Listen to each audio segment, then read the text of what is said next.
आज सुभाष चंद्र बोस की जयंती है, जिन्होंने दिल्ली चलो का नारा दिया था और तुम मुझे खून दो मैं तुम्हें आज़ादी दूंगा, जय हिंद का नारा उन्होंने बुलंद किया था।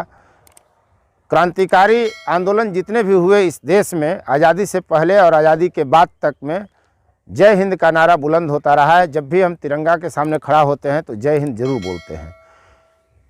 दिल्ली चलो का नारा कहा यह जाता है कि 5 जुलाई 1943 को सिंगापुर में सुभाष चंद्र बोस ने दिया था, लेकिन इससे बहुत पहले 9 फरवरी 1939 को बिहार के औरंगाबाद जिला के दाऊदनगर की धरती पर सुभाष चंद्र बोस आए थे। वह स्थान है चौरम, जो आप मेरे पीछे देख रहे हैं। आदमकद प्रतिमा सुभाष चंद्र बोस की लगी हुई है। यह वही चौरम है जहां सबसे पहले 9 फरवरी 1939 को उन्होंने दिल्ली चलो का नारा दिया था। सुभाष चंद्र बोस तब बिहार के ही रोहतास जिला में डालमिया नगर में एक कारखाना का उद्घाटन करने आए थे। पावरगंज, जिसे आज आप अनुग्रह नारायण रोड के रूप में जानते हैं, AN रोड, वहाँ ट्रेन से कलकत्ता से उतरे थे और वहाँ से फिर हाथी पर चढ़कर यहाँ चौरम आए थे। वह हाथी उन्हें जमींदार दुर्गा बाबू ने उपलब्ध कराया था और उस हाथी पर चढ़कर वे यहाँ चौरम आए थे। यहाँ तब चतुर्थ गया जिला राजनीतिक सम्मेलन का आयोजन हुआ था। कुमार बद्री नारायण सिंह तब काफ़ी बड़े जमींदार हुआ करते थे, उन्होंने ही यहाँ आयोजन किया था। और एक सबसे बड़ी बात यह है कि जिस ज़मीन पर आप मुझे देख रहे हैं इधर अभी, जहाँ आपको ले करके चला है, जो आप मेरे पीछे देख रहे हैं सुभाष चंद्र बोस की आदमकद प्रतिमा लगी हुई है, ये करीब करीब 5 एकड़ की ज़मीन का भूखंड है जहाँ इनकी प्रतिमा स्थापित की गई है। और यहीं पे तब 9 फरवरी 1939 को सुभाष चंद्र बोस ने दिल्ली चलो का नारा दिया था और यह वह आयोजन था जहाँ बड़े बड़े जमींदार पिघल गए थे मोम की भांति उनके भाषण के बाद। और इसी फील्ड पर तब 500 एकड़ ज़मीन करीब करीब दान कर दिया गया था। अकेले 400 एकड़ ज़मीन या 400 बीघा ज़मीन कुमार बद्री नारायण ने गरीबों में बांट दी थी, जबकि दुर्गा प्रसाद ने अंछा में, ठाकुर बीघा में 85 एकड़ और फिर चौरम के बासिंदों के बीच 27 एकड़ ज़मीन दान कर दी थी।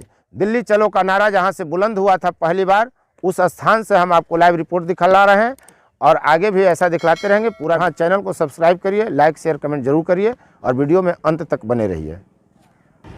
अंछा पंचायत का यह चौरम स्थान है जहां आप देख रहे हैं श्रीमती वंदना कुमारी लिखा हुआ है। ग्राम पंचायत अंछा की ये मुखिया रही हैं, इन्होंने ही यह निर्माण करवाया था।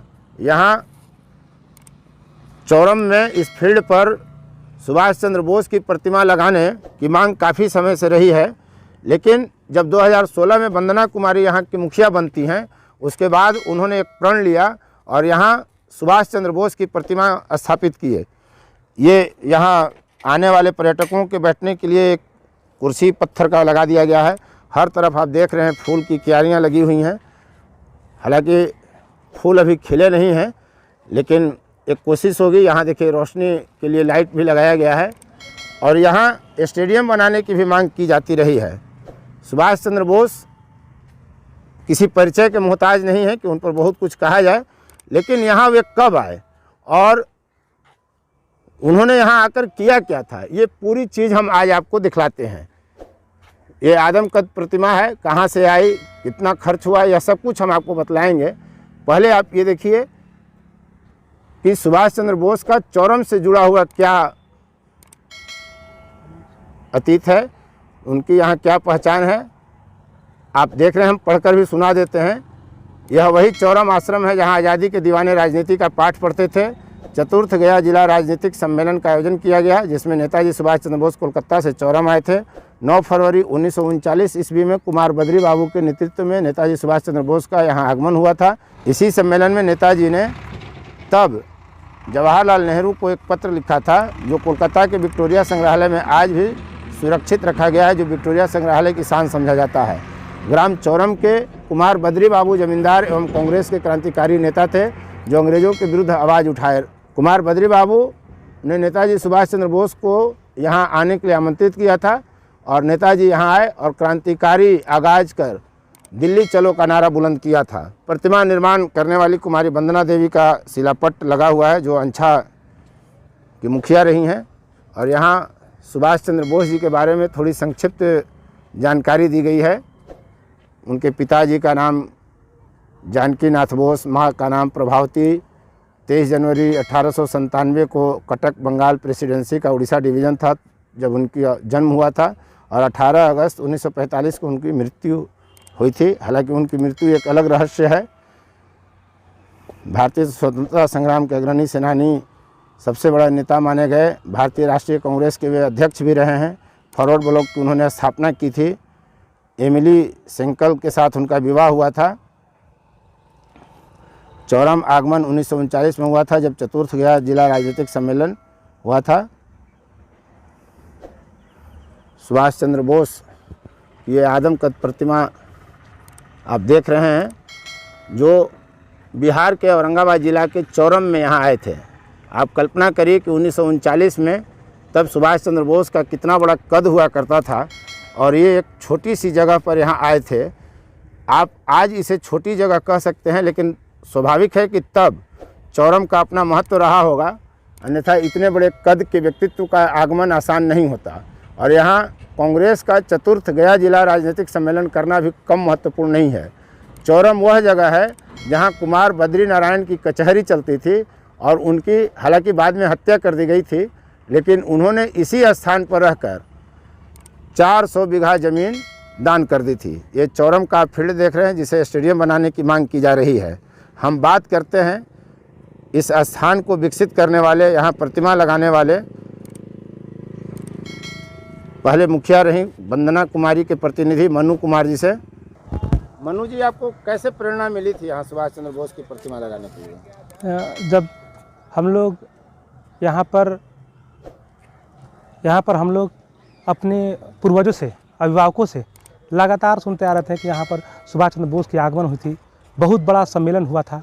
और लोग, मेरे चाचा हुए विजय चा, और एक सुरदेव चा है, चाहे मोहन बा है, उन लोग से अक्सर हम लोग को जानकारी दी कि चौरम की धरती जब गया जिला हुआ करता था, तो उस दरमियान में चौरम को चतुर्थ गया जिला राजनीतिक सम्मेलन के लिए चुना गया था। वो दौर था जिस समय लोग बोलने को तैयार नहीं थे, एक संघर्ष की वो दौर थी। उस वक्त यहाँ चुना गया था। कुमार बद्री बाबू यहाँ के बहुत बड़े ज़मींदार थे, और चौरम के लिए उन्होंने काफ़ी ज़मीन का भी बंटवारा किया, और उन्होंने इसे यहाँ बुलाने के लिए कहा जाता है करीब 100 बीघा ज़मीन बेचकर सुभाष चंद्र बोस से, काफ़ी उनके क्रांतिकारी व्यवहार से, क्रांतिकारी पहचान से, और देश में जो अमिट उनकी एक अलग पहचान थी, क्रांतिकारी विचार, उससे काफ़ी प्रभावित थे। अंग्रेज़ों की दौर में उन्होंने उनसे प्रभावित होकर उन्हें बुलाने का निर्णय किया कि चतुर्थ गया जिला राजनीतिक सम्मेलन यहीं हो। और उसी दरमियान हमें सारी जानकारी अपने पूर्वजों से, अपने गांव के अभिभावकों से मिली।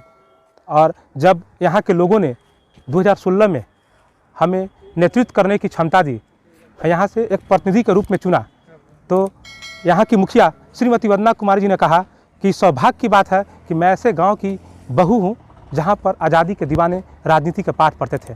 प्रतिमा को हम लोग राजस्थान से मंगाए थे। कितना खर्च आया था? प्रतिमा को लाने में करीब 7 लाख रुपए खर्च की गई थी। ये पैसा कहाँ से आया था? पैसा नहीं, फंडिंग नहीं था, हम लोग आपसी कलेक्शन थी, और इसमें सबसे ज़्यादा योगदान कुमारी वंदना, मुखिया वंदना कुमारी जी, जनता के सहयोग से मूर्ति बनी है ये स्थल का। कुमारी वंदना कुमारी जी का ज़्यादा सहयोग थी। उन्होंने सबने 2021 में इस प्रतिमा का अनावरण करवाया। पूर्व केंद्रीय मंत्री श्रीमती कांति सिंह जी थी, और माननीय विधायक ऋषि कुमार जी। और यहाँ और क्या विकसित करने की योजना है? हमारी तैयारी है कि इस स्थल को एक दाऊद नगर के ऐतिहासिक धरोहर के रूप में विकसित किया जाए। हमारी यही तमन्ना थी कि इस धरती को एक दाऊद नगर औरंगाबाद जिला के ऐतिहासिक धरती के रूप में विकसित किया जाए, ताकि एक आदमकद प्रतिमा और अपनी ऐतिहासिक जगह की एक अमिट छाप रहे, ताकि इसकी एक पहचान रहे।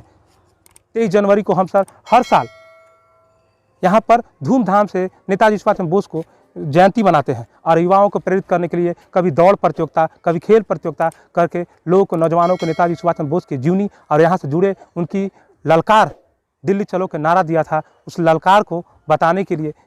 बिहार के दाऊदनगर प्रखंड में एक गांव है चौरम, जहां राजपति बाबू रहते थे, और वे आजीवन सरपंच रहे, भूदान कमेटी के सदस्य भी रहे थे।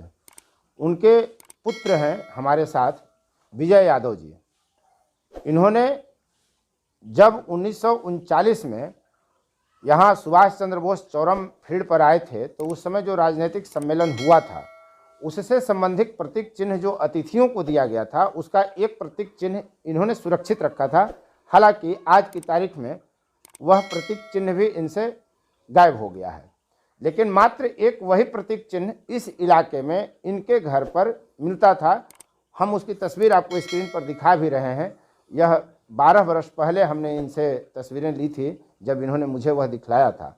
हम बात करते हैं इनसे कि उस ज़माने में इनको क्या याद है, उस समय का इनका क्या स्मरण है। आप तो उस समय थे नहीं? नहीं, हम तो नहीं थे। हाँ, तो आपने पिताजी से सुन रखा था? हाँ, गार्जियन से सुने कि 1939 में आए थे, हाथी के हौदा पर आए थे। क्या क्या हुआ था उस समय? उस समय आश्रम में 2 दिन का सम्मेलन हुआ था और 15 दिन का मेला लगा था। बहुत भीड़ था और भाषण हुआ था। नेता सुभाष जी के कहना क्या है, हाँ भाई। भीड़ के तो कमी नहीं था। और मेरे गार्जियन सब इन्वॉल्व थे, सरपंच आजीवन रहवे किए और उन्होंने स्मृति रखा था। तो दीपावली के समय में मनो कहीं खो गया और औरत लोग लापरवाही बरतो, उतना उसको महत्व समझा नहीं। आप क्या चाहते हैं, चौरम में क्या होना चाहिए? अब तो प्रतिमाएं लग गई हैं। प्रतिमा लग गया तो हम मेरे समझ से तो वहाँ मनो स्टेडियम बनना चाहिए, वहाँ स्टेडियम बन जाना चाहिए। हाँ, सुभाष चंद्र बोस के नाम पर और पूरा बाउंड्री होकर और बागवानी की तरह लगे कि जैसे पटना में बुद्धा पार्क में घूरते हैं तो लगे कि सुभाष बाबू का ही बुद्धा पार्क है चौरम नगरी। ये चाह रहे हैं कि यहाँ स्टेडियम बने और बाउंड्री जरूर हो और पार्क लगे कि जो आने वाला भविष्य में जो रहेगा पूर्वज तो देखेगा, यादगारी में तो बनिए गया, लेकिन स्टेडियम बने। लेकिन उस समय तो वहाँ स्कूल, अस्पताल और सूचना केंद्र का शिलान्यास खुद बद्री बाबू ने किया था, तो उसका तो विकास नहीं हुआ। तो गुजरने के बाद उनकी बेटी थी और जो अगला जो गोवर्धन जी का अथी देख रहे हैं वो सब देने जा रहे थे वही में, वो रजिस्ट्री नहीं किए। इसी बीच में उनका निधन हो गया और न तो अस्पताल, स्कूल। अच्छा, बद्री बाबू कौन थे? बद्री बाबू जमींदार थे कर्मा के। 22 गो उनका मौजे था चौरम गाँव वैसा। तो यहाँ पे उनकी कोठियाँ थी? हाँ, एक कचहरी थी, क्या था उनका? कचहरी में अभी जो वह अजीत मुखिया के परिवार ने लिए हैं। अच्छा, उन लोग वहाँ रहते हैं ना, उनकी यहाँ कचहरी हुआ करती थी। हाँ, कचहरी 3 बीघा का है, सब वही ले लिए। तो बद्री बाबू की तो हत्या हुई थी ना? हत्या हुई थी ना, हत्या चौरम में उनकी हत्या हुई थी। हत्या हम छिपा दिया कि अब क्या कहें, लेकिन हत्या हुआ था। हत्या करने वाला जो अथी था वो बहुत, हाँ, नाम किसी का नहीं लेना है ना, गांव के प्रति एकदम बहुत पीछे भेज दिया। अगर वो रहते तो क्या गांव का नज़ारा ही अलग एक रहता। लेकिन लोग जान गए थे कि किसने मर्डर किया है, क्या? हाँ, वो सब तो जान गया था। जेल नहीं हुआ था उसमें। अच्छा, सजा वगैरह भी हुई थी, कार्रवाई भी हुई थी? हाँ, सारा हुआ। लेकिन तो बद्री बाबू रहते तो मतलब आज इस इलाके का रौनक कुछ और रहता। बहुत ज़्यादा रहता। अस्पताल यहीं बनता, कॉलेज यहीं रहता, हाई स्कूल यहीं रहता, लड़का लड़कियाँ को कहीं जाना नहीं पड़ता, बहुत विकास होता। आश्रम रहता, ये और आगे वाला जमीन है वो सब मनो रजिस्ट्री करने जा रहे थे। आपके पिताजी ने आपको और क्या बताया था सुभाष चंद्र बोस के बारे में? क्या वो मैंने बोले थे यहाँ, क्या कुछ हुआ था? तो 2 दिन का वह प्रोग्राम उनका होता है। ऐसे तो 15 दिन का प्रोग्राम चला था, लेकिन 2 दिन उनका विशेष रूप और जो कमेटी 9-10 फरवरी को। हाँ, 9-10 फरवरी को। तो वो 2 दिन यहाँ रहे थे, मैंने 1 रात 9 की रात यहाँ बिताए थे। हाँ, 10 के गए थे। अच्छा, 9 को आ गए थे, 9 की रात यहाँ रहे, 10 को सुबह चल गए थे। भी गए। हाँ, हाथी के हौदा पाए थे उस समय। हमारा तो जन्म नहीं था। दुर्गा प्रसाद जी हाथी उपलब्ध। हाँ, तो हमारा तो उस समय जन्म नहीं था, लेकिन अपने पिताजी से मैंने सुना कि इस तरह की बात है। बहुत बहुत धन्यवाद विजय बाबू। तो ठीक है। आपने अभी देखा कि सुभाष चंद्र बोस ने किस स्थान पर दिल्ली चलो का नारा बुलंद किया था। हालांकि इतिहासकारों ने एक अन्याय किया है कि दाऊदनगर के चौरम का जिक्र न कर सिंगापुर का जिक्र किया है कि 5 जुलाई 1943 को उन्होंने दिल्ली चलो का नारा बुलंद किया था। यह सच नहीं है। सच यही है कि सुभाष चंद्र बोस ने बिहार की धरती पर औरंगाबाद जिला के चौरम में आकर दिल्ली चलो का नारा बुलंद किया था 1939 में। यानी सिंगापुर का जो तथ्य सामने लाया जाता है उससे कई बरस पहले। हम उम्मीद करते हैं कि आपको यह वीडियो पसंद आया होगा। यदि हाँ तो चैनल को सब्सक्राइब करें, शेयर करें, लाइक करें, कमेंट करें और कमेंट बॉक्स में आप ज़रूर अपना विचार रखें कि आपको यह वीडियो कैसा लगा। सुभाष चंद्र बोस से जुड़ी यादें और भी हैं, हम आपको फिर कभी दिखलाएंगे क्योंकि अभी। धन्यवाद।